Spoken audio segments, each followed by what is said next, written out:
The Anthropocene is a new geological epoch, currently being examined for potential inclusion in the geological timescale. The specificity of the Anthropocene is that for the first time in Earth's existence, humans are a driving force of Earth's system.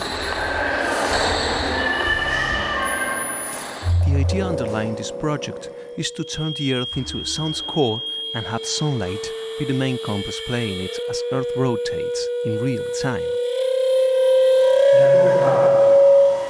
We worked closely with Synergy in the UK and the Environmental Research Institute at UNSAM in Argentina, identifying the main indicators of the Anthropocene. The different kinds of indicators arranged in the map provided us with the score we were looking for. The software behind the installation is calculating how much sunlight each indicator is receiving as Earth rotates, so Earth becomes an instrument and the musician playing it is the sun. The variations in the sunlight make the instrument sound more or less emphatically. The sound of the human footprint is thus revealed with different sensitivity depending on the sun's own expression. We've also created physical devices for each kind of indicator that react to the sunlight playing. Plastic debris in ocean is represented by several recipients containing plastic. Those recipients vibrate every time the indicators on the map become active.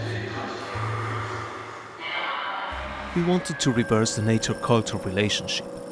Somehow, we've turned nature into culture and technology, providing ourselves with the media to make music and sound. And that didn't come without a footprint. Now that footprint can be traced, can be measured, and can be accurately localized. It constitutes a map, a score of what we've done.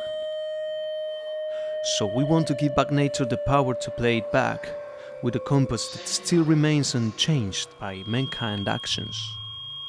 That compass is the speed of Earth rotation around its axis. The immersive sounding piece is, as a result, a way of experiencing what we, humans, are doing to Earth.